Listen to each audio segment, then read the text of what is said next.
السلام علیکم ورحمۃ اللہ وبرکاتہ۔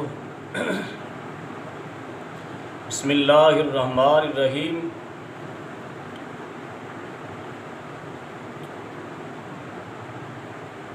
آج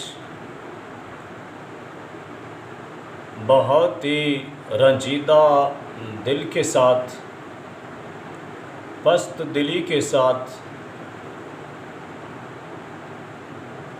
دل کے اندر غم لیے ہوئے یہ الفاظ آپ تک پہنچا رہا ہوں۔ حضرت عمر رضی اللہ تعالی عنہ کی حدیث کے اور حکم کے پس منظر میں بات کو آگے چلاؤں گا۔ حضرت عمر رضی اللہ تعالی عنہ نے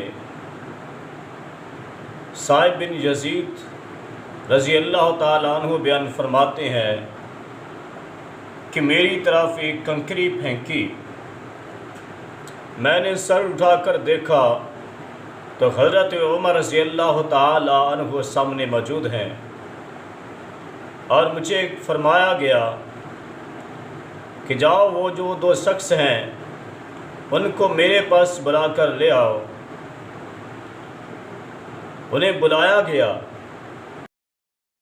جب وہ دو شخص آئے تو حضرت عمر رضی اللہ تعالی عنہ نے ان سے پوچھا کہ تمہارا تعلق کس بستی سے ہے، یا کہا کہ تم کہاں کے رہنے والے ہو؟ تو انہوں نے جواب دیا کہ ہم طائف کے رہنے والے ہیں۔ تو حضرت عمر رضی اللہ تعالی عنہ نے کہا کہ اگر تم مدینہ کے رہنے والے ہوتے تو میں تمہیں کوڑے مارتا اور تمہیں سزا دیتا۔ تم نبی صلی اللہ علیہ وآلہ وسلم کی مسجد میں اونچی آواز سے بولتے ہو، اونچی آواز سے بات کرتے ہو۔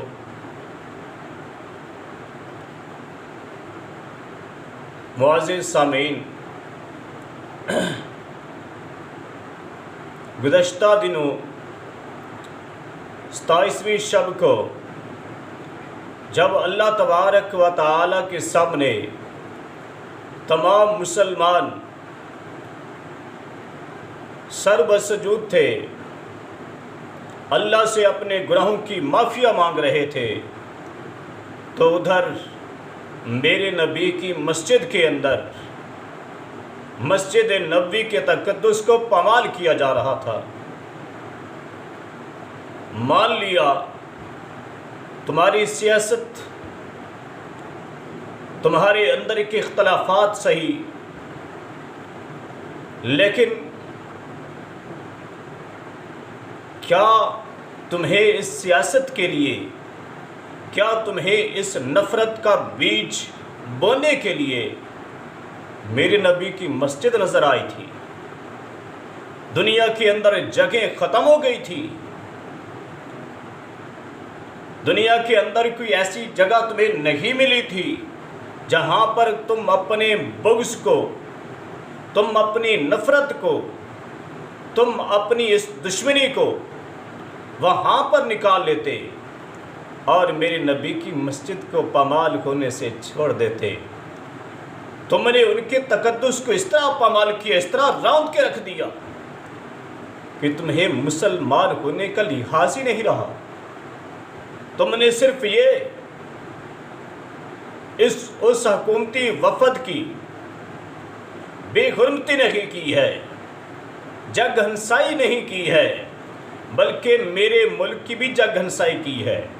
میرے ملک کی جگ ہنسائی کوئی اتنی بڑی بات نہیں تھی، لیکن سب سے زیادہ بری بات یہ تھی کہ تم نے میرے نبی صلی اللہ علیہ وآلہ وسلم کی مسجد کو بھی نہ چھوڑا۔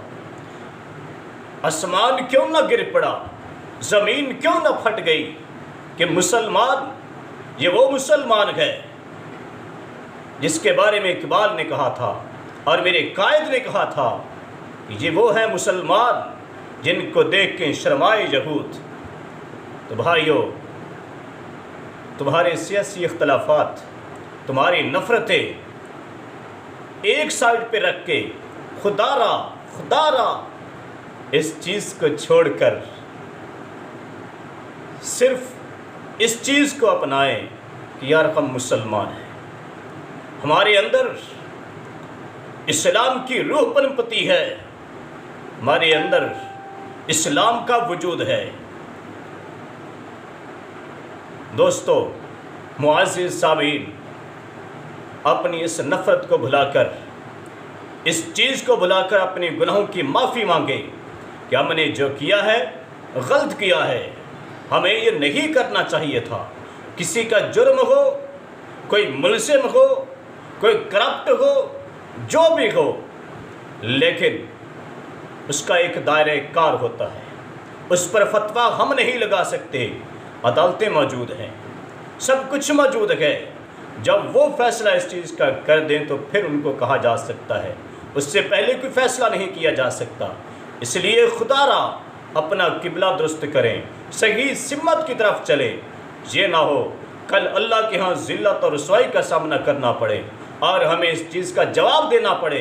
وہاں پر ہمیں سیاسی حکمرانوں نے نجات نہیں دلانی ہے، ہمیں کسی کی محبت اور کسی کی نفرت نے نجات نہیں دلانی ہے، ہمیں نجات دلانی ہے تو ہمیں اللہ اور اس کے رسول کے احکام کی پیروی نے نجات دلانی ہے۔